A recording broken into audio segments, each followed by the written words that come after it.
Hello नमस्कार दोस्तों, nursing के इस यूट्यूब चैनल पर आप सभी का स्वागत है। आज के वीडियो में हम लोग पढ़ने वाले हैं ओबीसी का एक टॉपिक, जिस टॉपिक का नाम है एमनियोटिक फ्लूइड का डिसऑर्डर। ये टॉपिक है हम लोग का एमनियोटिक फ्लूइड डिसऑर्डर। आज के वीडियो में हम लोग जानेंगे पॉलीहाइड्रोमिनोज के बारे में। ये हम जो बोर्ड पर टॉपिक लिखे हैं, इस टॉपिक का नाम है पॉलीहाइड्रोमिनोज। एमनियोटिक फ्लूइड का यदि अमाउंट बढ़ जाता है तो उस कंडीशन को हम लोग बोलते हैं पॉलीहाइड्रोमिनोज, और उसका अमाउंट कम हो जाता है तो उसको हम लोग बोलते हैं ओलिगोहाइड्रोमिनोज।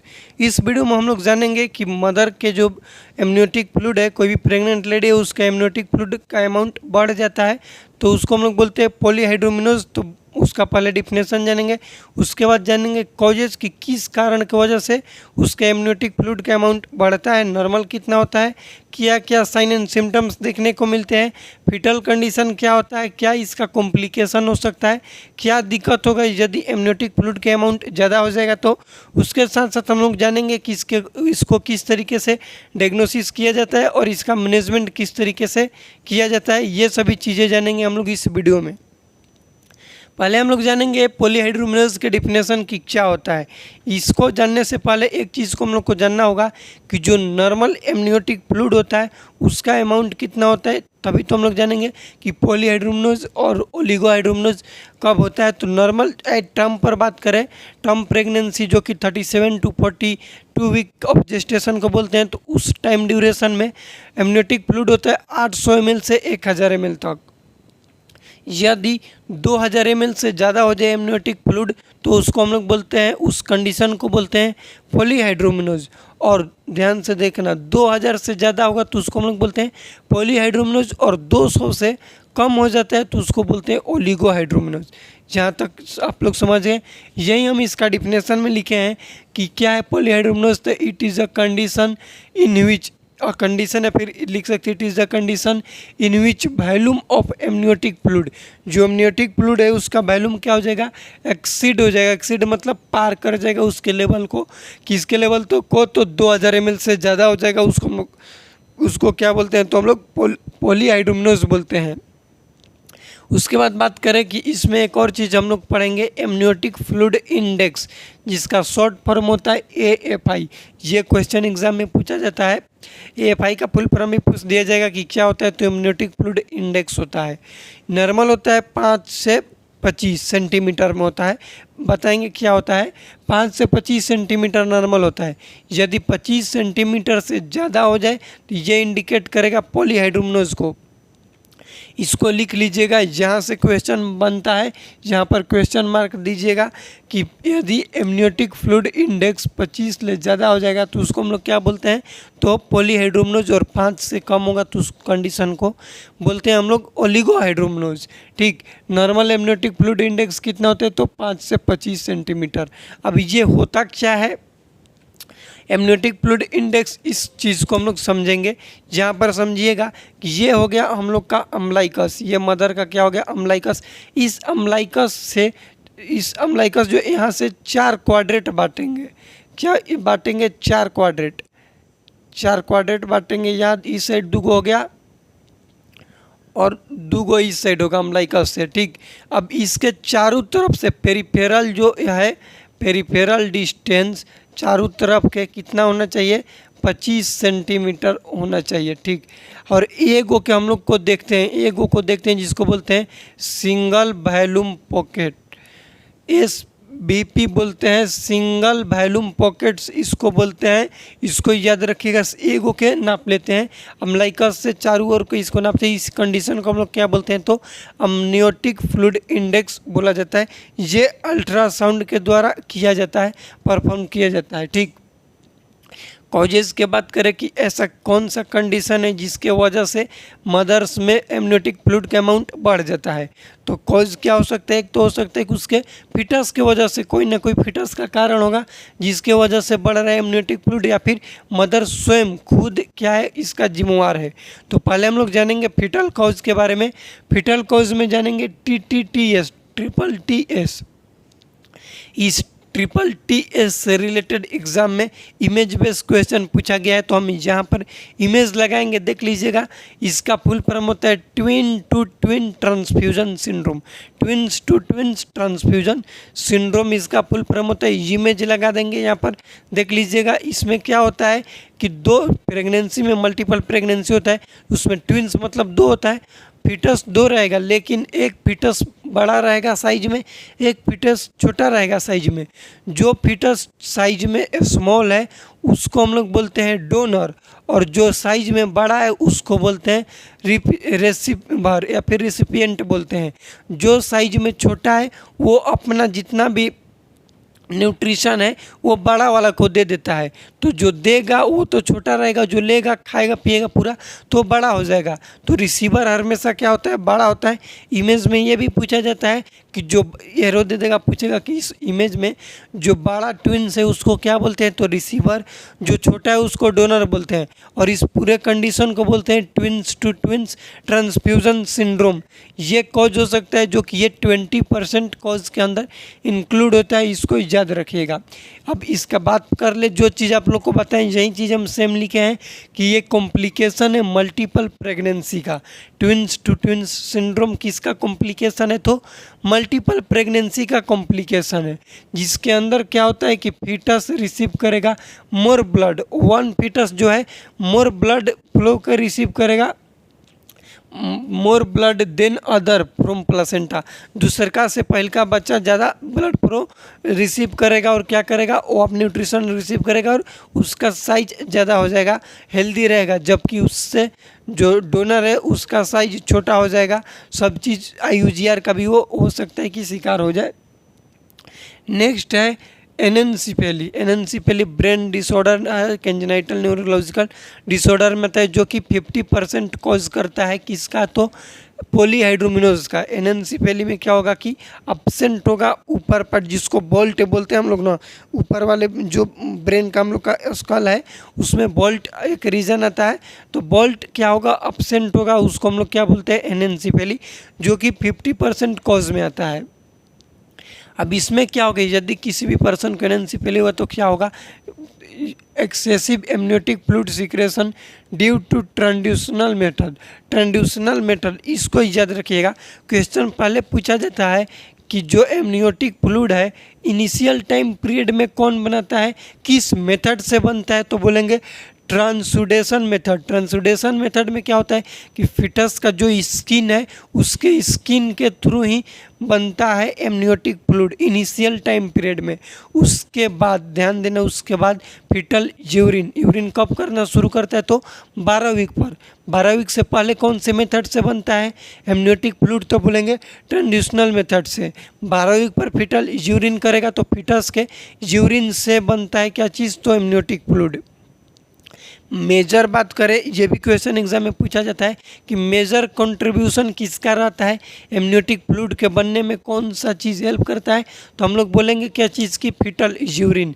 लेकिन पूछा जाएगा कि इनिशियल टाइम का मतलब कि शुरुआती दौर में कौन से मेथड के द्वारा बनता है, तो बोलेंगे ट्रांसड्यूशनल मेथड के द्वारा बनता है। तो एक्सेसिव क्या हो जाएगा, एमनियोटिक फ्लूइड हो जाएगा सिक्रेशन, क्योंकि इस मेथड के द्वारा। लेकिन फ्लूइड तो बन रहा है, एमनियोटिक फ्लूइड बन रहा है, एमनियोटिक फ्लूइड बनता है और फिटस स्वेलो करता है। स्वेलो नहीं कर पाएगा, क्यों नहीं कर पाएगा, क्योंकि उसका ब्रेन वेल डेवलप नहीं है। वेल डेवलप नहीं होने की वजह से स्वेलिंग रिफ्लेक्स जो है वो अपसेंट हो जाएगा, और स्वेलिंग रिफ्लेक्स अपसेंट हो जाएगा तो फिटस एमनियोटिक फ्लूइड को स्वेलो नहीं कर पाएगा, जिसके वजह से क्या होगा, पॉलीहाइड्रोमिनोज जैसा कंडीशन डेवलप होने के प्रॉपर चांस है। नेक्स्ट है open spina bifida. Open spina bifida और सिस्टिका दो आता है, जो कि न्यूरल टिप डिफेक्ट हम लोग बोल सकते हैं, वो कंडीशन में आता है। बाइफिडा और सिस्टिका ओकल्टा दो टाइप्स होता है ओपन स्पाइना बाइफिडा में।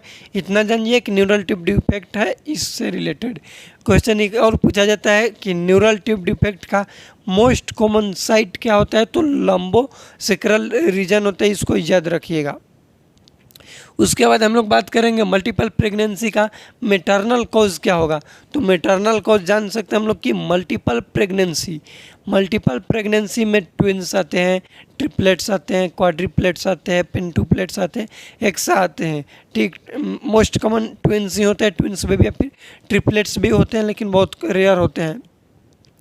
ट्विंस बेबी यदि इंट्रा यूट्राइन कैविटी में 2 बच्चा है तो दोनों यूरिन करेगा, दोनों का यूरिन के वजह से एमनियोटिक फ्लूइड बनेगा। तो जाहिर सी बात है कि दोनों का यूरिन बनेगा और दोनों के यूरिन के मदद से एमनियोटिक फ्लूइड बनेगा तो अमाउंट ज़्यादा होगा, जो कि ये मोस्ट कॉमन बोल सकते हैं कॉज होता है किसका, तो पॉलीहाइड्रोमिनोज का 10 टाइम्स मोर होता है। 10 टाइम्स मोर का मतलब जितने भी अभी तक हम लोग कॉजेज़ पढ़े, चाहे हो गया twin to twins transfusion syndrome हो गया, एनेंसीफेली हो गया, ओपिनस स्पाइना बाइफिडा हो गया, ये सबसे मोस्ट कॉमन कौन सा है तो बोलेंगे हम लोग मल्टीपल प्रेगनेंसी।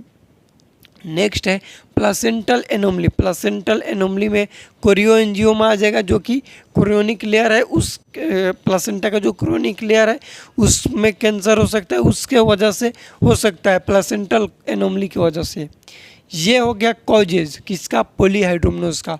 अब हम लोग जानेंगे साइन एंड सिम्टम्स, जिसको क्लासिकल क्लिनिकल फीचर्स बोलते हैं, वो क्या क्या होंगे जो कि पॉलीहाइड्रोमिनोज को इंडिकेट करेंगे। फर्स्ट होता है इंक्रीज होगा सिम्फाइसिस फंडल हाइट, SFH का फुल फॉर्म लिख लीजिएगा, सिम्फाइसिस फंडल हाइट क्या हो जाएगा, इंक्रीज हो जाएगा। नॉर्मल कितना होता है कि जितना भी जेस्टेशनल एज है उससे +-2 याद रखिएगा। नॉर्मल सिम्फाइसिस फंडल हाइट कितना होता है तो जेस्टेशनल एज +-2। मान लो कि 28 वीक के मदर है, मदर्स का प्रेगनेंसी टाइम कितना है 28 वीक, तो उसका बोलेंगे कि सिम्फाइसिस फंडल हाइट नॉर्मल कितना होगा तो प्लस मतलब 30 और माइनस के मतलब कि 26, या तो 30 सेंटीमीटर होगा या तो 26 सेंटीमीटर या फिर 28 सेंटीमीटर, यही 3 गो के बीच में होगा। 30 से ज़्यादा होगा तो इसको हम लोग क्या इंडिकेट करेंगे कि पॉलीहाइड्रोमिनोज है, इस चीज़ को आप लोग याद रखिएगा। नेक्स्ट है डिस्निया एंड पल्पिटेशन। डिस्निया क्यों होगा, मदर के एब्डोमेन में इंट्रायूटेराइन कैविटी में क्या है, पूरा पानी भरा हुआ है। एमनियोटिक फ्लूइड क्या फ्लूइड है, पानी है, पानी भरा हुआ तो उसके पानी पूरा ओवर हो जाएगा। भरने की वजह से जो डायफ्राम है प्रॉपर वे में रेस्पिरेशन में हेल्प नहीं कर पाएगा, कंप्रेशन देखने को मिलेगा, इसके वजह से डिस्निया होगा, डिफिकल्टी होगा, उसको ब्रीथ करने में डीप ब्रीथ करेगी। ठीक, उसके बाद पल्पिटेशन का मतलब होता है कि खुद का हार्ट बीट खुद को सुनाई देना, इसको बोलते हैं पल्पिटेशन। जैसे मान लो कि मेरा हार्ट बीट कर रहा है लेकिन हमको अभी पता नहीं चल रहा है, हम आप लोग को पढ़ा रहे हैं यहाँ पर लेकिन हार्ट बीट तो कर रहा है लेकिन पता नहीं चल रहा है। बहुत ज़्यादा एंजाइटी होगा, एंजाइटी होने की वजह से आप लोग को भी ऐसा कई बार फील हुआ होगा कि आपका हार्ट लगता है कि धक धक कर रहा है, और वो जो धक धक कर रहा है वो आप लोग को खुद को महसूस हो रहा है, फील हो रहा है, उस कंडीशन को हम लोग बोलते हैं पल्पिटेशन। नेक्स्ट जो कि पॉलीहाइड्रोमिनोज वाली मदर को देखने को ऐसा मिलता है। नेक्स्ट है fetal heart sound. Fetal heart sound क्या होगा, बहुत ज़्यादा एमनियोटिक फ्लूइड की वजह से वेल डिफाइन नहीं हो पाएगा, प्रॉपर तरीक़ा से नहीं सुन पाएंगे, उसको बोलते हैं fetal heart sound is not well defined, नहीं सुन पाएंगे। नेक्स्ट है कि मदर्स को क्या होगा तो एडिमा होगा। ये हो गया sign and symptoms. Simple sign and symptoms लेके क्वेश्चन पूछा जाता है कि सिम्फाइसिस फंडल हाइट इंक्रीज हो जाता है नॉर्मल जेस्टेशनल एज के अकॉर्डिंग। उसके बाद कॉम्प्लिकेशन के बात करेंगे कि क्या क्या कॉम्प्लिकेशन मदर्स को स्पेशली देखने को मिल सकता है। तो कॉम्प्लिकेशन में लिखे प्री इक्लेम्सिया मदर को हो सकता है, ये कंडीशन डेवलप कर देगा पॉलीहाइड्रोमिनोज प्री इक्लेम्सिया, जिसमें एडिमा तो देखने को मिल रहा है, बीपी भी ब्लड प्रेशर भी बढ़ जाएगा और प्रोटीनूरिया भी हो जाएगा। इस कंडीशन को हम लोग बोलते हैं प्री इक्लेम्सिया। उसके बाद माल प्रेजेंटेशन हो जाएगा। माल प्रेजेंटेशन का मोस्ट कॉमन टाइप होता है ब्रिज प्रेजेंटेशन। ये क्यों होगा, क्योंकि बहुत ज़्यादा पानी है, पानी में क्या होगा बच्चा पूरा तैरेगा, तैर को उसका क्या मतलब रोटेट होते रहेगा, तो रोटेट होते होते क्या होगा कि मान लो कि सिफेलिक प्रेजेंटेशन है, बहुत ज़्यादा पानी है तो घूम के ब्रिज प्रेजेंटेशन हो जाएगा। इस कंडीशन को बोलते हैं हम लोग माल प्रेजेंटेशन, एबनॉर्मल प्रेजेंटेशन, इसको छोड़कर, सिफेलिक प्रेजेंटेशन को छोड़कर। उसके बाद पीआरओम का फुल फॉर्म होता है pre rupture of membrane. Rupture जो मेम्ब्रेन होना चाहिए वो पहले हो जाएगा 24 घंटा पहले। कितना, इसका टाइम ड्यूरेशन याद रखिएगा, 24 hours before delivery.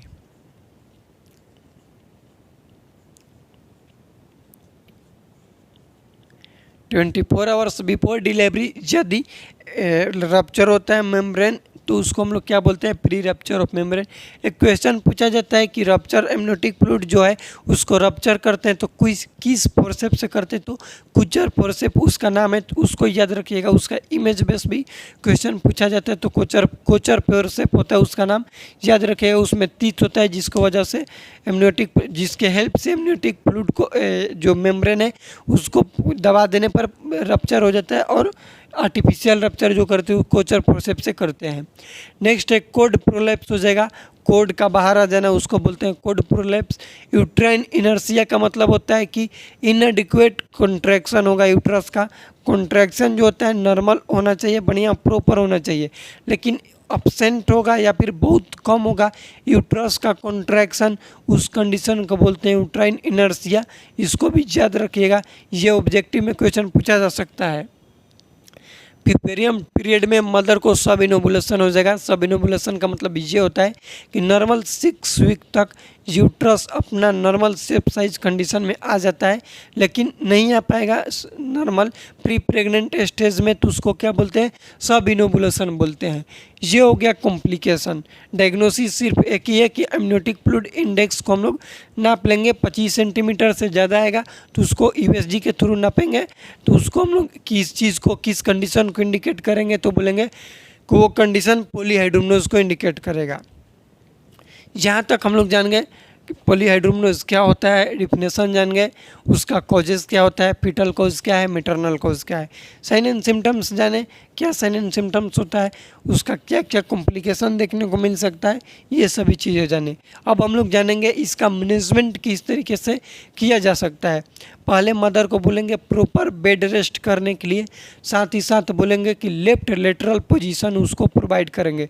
Left lateral position क्यों, क्योंकि यदि उसको हम सुपाइन पोजीशन या फिर सिटिंग पोजीशन या फिर स्टैंडिंग पोजीशन देते हैं तो क्या डेवलप होगा।